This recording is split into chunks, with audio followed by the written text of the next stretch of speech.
warahmatullahi wabarakatuh. Kami dari kelompok 2 teori akuntansi ingin memaparkan hasil diskusi kami tentang kerangka kerja konseptual. Sebelum itu, kami ingin memperkenalkan diri. Saya Inggrianingsih. Saya Putri Amanda. Saya Nagita Wulandari. Dan saya Wilda Azahra. Selanjutnya, kita akan memasuki materi yang pertama, yaitu kerangka kerja konseptual. Kerangka kerja konseptual atau conceptual framework adalah suatu sistem koheren yang terdiri dari tujuan dan konsep fundamental yang saling berhubungan yang menjadi landasan bagi penetapan standar yang konsisten dan menentukan sifat, fungsi, serta batas-batas dari akuntansi keuangan dan laporan keuangan. Pada tahun 1976, FASB mulai mengembangkan kerangka kerja konseptual yang menjadi dasar bagi penetapan standar akuntansi dan pemecahan atas masalah kontroversi laporan keuangan. Selanjutnya, kita lihat di sini ada komponen kerangka kerja konseptual. Yang pertama yaitu Statement of Financial Accounting Concept nomor 1, yaitu Objective of Financial Reporting by Business Enterprise. Di sini dia menjelaskan tujuan pelaporan keuangan pada perusahaan bisnis. Financial Accounting Concept nomor 2, yaitu Qualitative Characteristic of Accounting Information.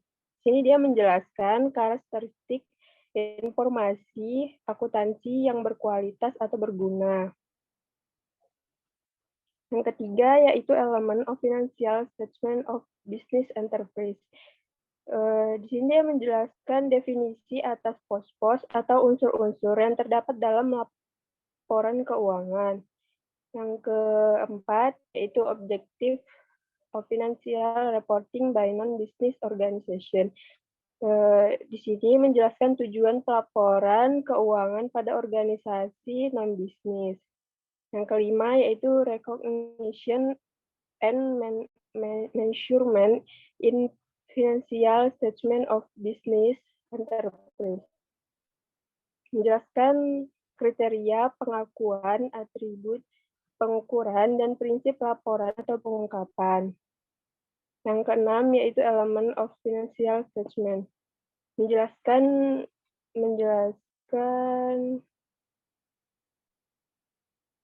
SAFC nomor 3 dalam rangka memperluas ruang lingkup SFAC nomor 3 dengan memasukkan organisasi nirlaba di samping perusahaan bisnis atau organisasi laba.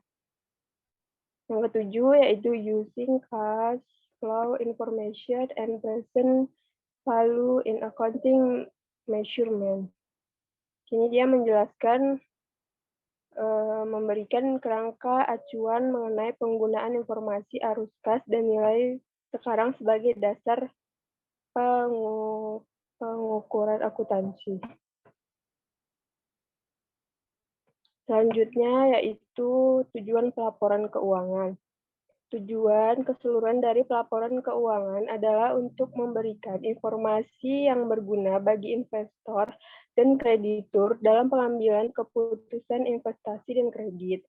Laporan keuangan juga dapat memberikan informasi mengenai aktiva, kewajiban, dan modal perusahaan untuk membantu investor dan kreditur, serta pihak-pihak lainnya untuk mengevaluasi kekuatan dan kelemahan keuangan perusahaan dan likuiditas, serta solvabilitas. Dalam kerangka kerja konseptual, disebutkan bahwa proses pelaporan keuangan terdiri dari yang pertama yaitu identifikasi dan analisa peristiwa dan transaksi perusahaan. Yang kedua yaitu pemilihan kebijakan akuntansi.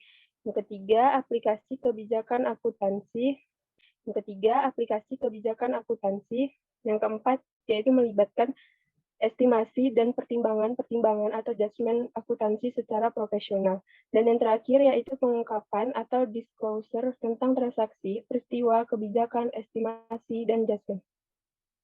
Selanjutnya, materi karakteristik kualitatif informasi akuntansi dan kendalanya akan dibacakan oleh teman saya, Dea Amanda Putri. Kepada Dea, saya persilakan. Baiklah, di sini ada karakteristik kualitatif informasi, akuntansi, dan kendalanya. Dalam memilih berbagai alternatif akuntansi, keuangan, dan pelaporan yang ada, kerangka kerja konseptual FASB atau SFSAC nomor 2 telah mengidentifikasi beberapa karakteristik kualitatif informasi akuntansi yang berguna, yaitu ada dapat dipahami, yang kedua relevansi, ketiga reliabilitas, keempat komparabilitas, dan kelima ada konsistensi. Pengguna informasi akuntansi harus dapat memperoleh pemahaman mengenai kondisi keuangan dan hasil operasional perusahaan lewat pelaporan keuangan. Informasi akan dianggap berkualitas atau berguna jika informasi tersebut mudah dipahami oleh pemakai atau para pengambil keputusan. Selanjutnya itu ada unsur-unsur laporan.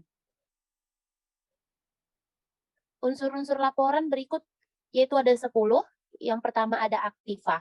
Aktiva menjelaskan manfaat ekonomi yang mungkin terjadi di masa depan yang diperoleh atau dikendalikan oleh entitas sebagai hasil dari transaksi atau peristiwa di masa lalu.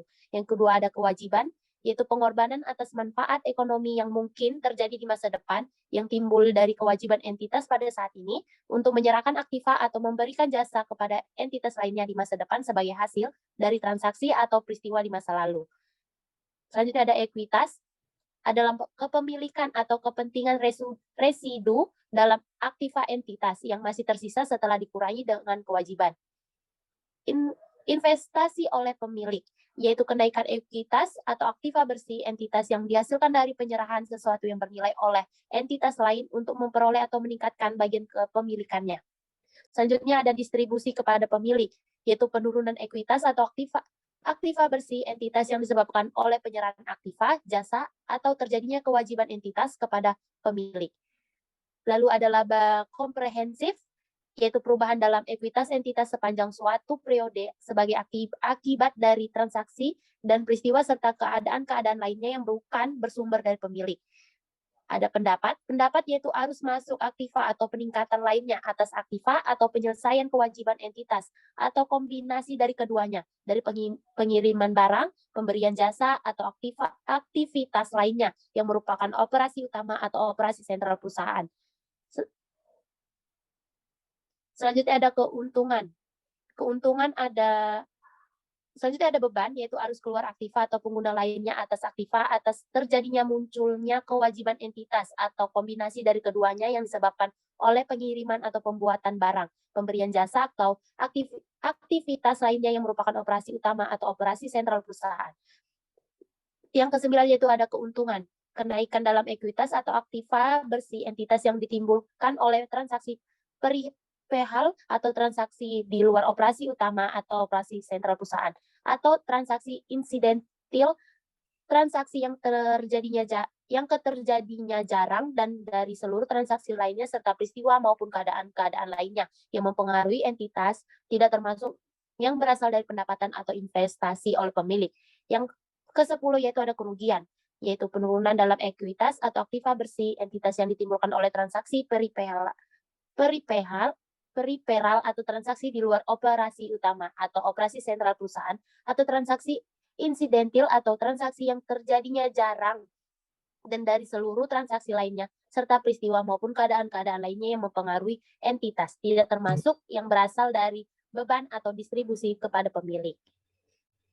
Selanjutnya yaitu ada pengakuan, pengukuran, dan pelaporan. Di sini yaitu ada pengakuan atau recognition adalah proses pencatatan item-item dalam ayat jurnal di mana untuk setiap item yang diakui harus memenuhi salah satu definisi dari unsur laporan keuangan. Adapun pos yang memenuhi definisi suatu unsur diakui jika probability of future economic benefit, yang kedua ada reliability of measurement, dan selanjutnya akan dijelaskan oleh rekan saya, Nagita. Saya persilahkan. Baik, terima kasih. Saya akan menjelaskan tentang pengukuran. Pengukuran atau matching adalah proses penetapan jumlah moneter ketika unsur diakui dan dicatat dalam laporan keuangan. Dasar dalam pengukuran yaitu yang pertama, Historical cost atau sama dengan biaya historis, yaitu harga tukar barang dan jasa pada saat tanggal pembelian. Contoh item yang diukur dengan biaya historis adalah tanah, bangunan, peralatan, dan kebanyakan persediaan. Yang kedua itu current replacement cost atau disebut biaya pengganti, yaitu harga yang dibayarkan saat ini untuk membeli atau menggantikan barang atau jasa yang serupa. Contoh itemnya yaitu yang diukur dengan biaya pengganti adalah beberapa persediaan yang mengalami penurunan nilai sejak diperoleh. Yang ketiga yaitu current market value atau nilai pasar, yaitu harga jual aktiva yang berlaku di pasar saat ini.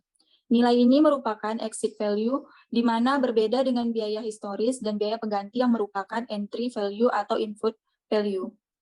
Yang keempat yaitu net realizable value, atau yang disebut dengan nilai bersih yang dapat direalisasi, yaitu jumlah kas yang diperkirakan akan diterima dari konversi aktiva dalam kegiatan normal perusahaan. Contohnya adalah nilai besar piutang yang merupakan nilai piutang yang kemungkinan besar dapat ditagih atau dikonversi menjadi kas.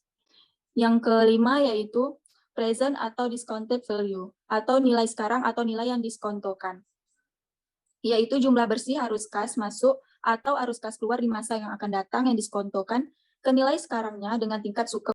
Contoh item yang diukur dengan nilai ini adalah piutang wesel, jangka panjang, utang obligasi, utang wesel jangka panjang, dan aktiva yang disewa atas dasar kapitalis. Selanjutnya yaitu pelaporan. Agar laporan keuangan menjadi efektif, seluruh informasi yang relevan seharusnya disajikan dengan cara yang tidak memihak, dapat dipahami, dan tepat waktu.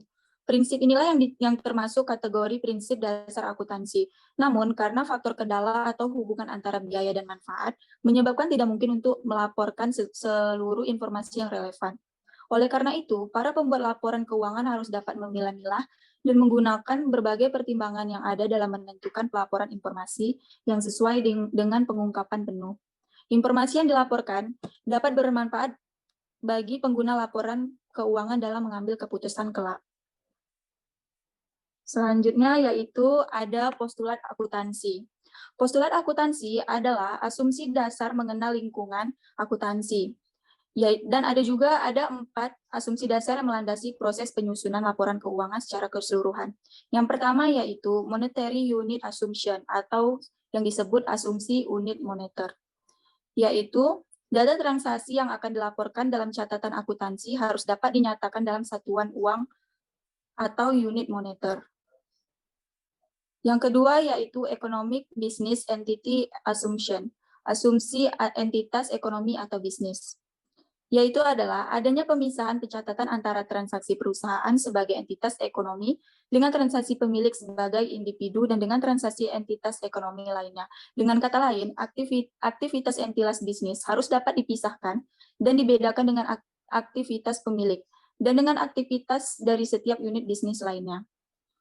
Yang ketiga itu ada accounting atau or time period assumption atau asumsi periode akuntansi, yaitu informasi akuntansi dibutuhkan atas dasar ketepatan waktu atau timely basis. Umur aktivitas perusahaan dapat dibagi menjadi beberapa periode akuntansi seperti bulanan, 3 bulanan, atau tahunan. Pengguna laporan keuangan perlu diberitahu tentang hasil kinerja dan posisi keuangan perusahaan dari waktu ke waktu agar dapat mengevaluasi dan membandingkan dengan perusahaan lain. Jadi dalam hal ini informasi terkait harus dilaporkan secara periode atau berkala. Yang keempat yaitu ada going concern assumption atau asumsi kesinambungan usaha, yaitu perusahaan didirikan dengan maksud untuk tidak dikuidasi atau dibubarkan dalam jangka waktu dekat. Akan tetapi, perusahaan diharapkan akan tetap terus beroperasi dalam jangka waktu yang lama. Meskipun banyak mengalami kegagalan bisnis, diasumsikan bahwa perusahaan akan hidup cukup lama untuk memiliki kelangsungan hidup yang panjang dan menjalankan visi dan misinya. Jika tidak ada asumsi ini, maka berarti tidak ada penyusutan antara aktiva tetap. Selanjutnya akan dibacakan oleh rekan saya, Wirda. Oke, baiklah, saya Wirda Zahra akan menjelaskan materi tentang prinsip dasar akuntansi. Apa itu prinsip? Prinsip itu merupakan pendekatan umum yang dipakai dalam mengakui dan mengukur transaksi bisnis serta peristiwa ekonomi atau peristiwa akuntansi.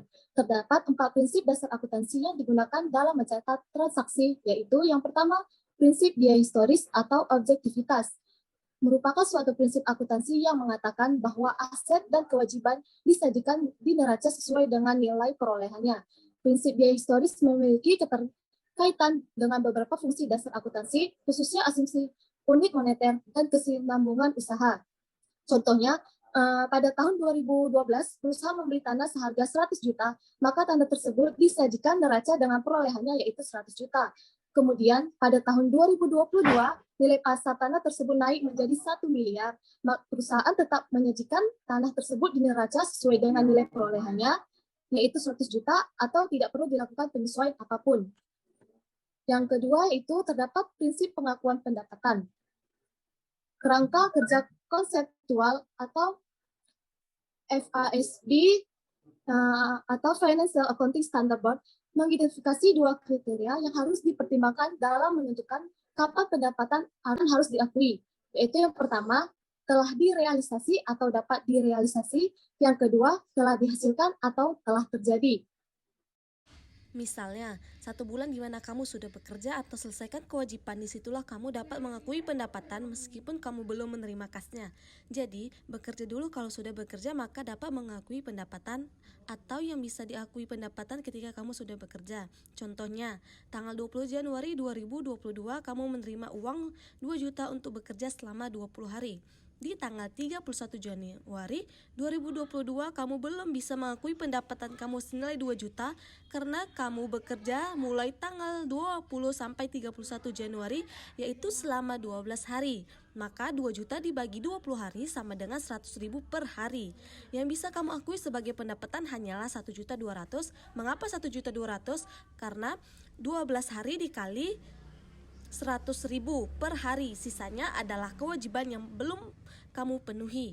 Yang ketiga ada prinsip penandingan. Dengan menggunakan konsep periode akuntansi ini atau yang dikenal dengan sebutan accounting period concept, akuntan harus berhati-hati dan setepat mungkin dalam menentukan harga besarnya, jumlah pendapatan dan bebannya harus dilaporkan dalam laporan keuangan.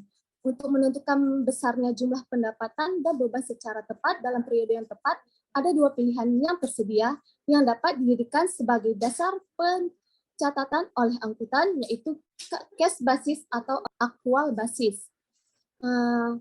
Yang pertama itu ada cash basis, yaitu transaksi pendapatan dan beban yang akan dilaporkan dalam laporan laba rugi adalah transaksi-transaksi yang melibatkan arus uang kas masuk atau untuk pendapatan ataupun arus uang kas keluar atau dapat dikatakan untuk beban.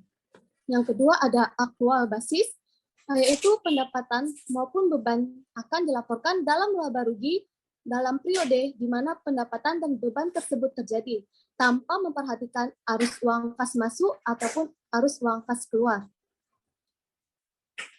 Yang terakhir itu ada prinsip pengungkapan penuh. Agar laporan keuangan menjadi lebih efektif, seluruh informasi yang relevan seharusnya disajikan dengan cara yang tidak memihak, dapat dipahami, dan tepat waktu. Inilah yang dikenal dengan prinsip pengungkapan penuh. Dalam memutuskan informasi apa yang akan dilaporkan, pembuat laporan keuangan harus memperhatikan kecukupan informasi yang dapat mempengaruhi penilaian dan keputusan pemakai.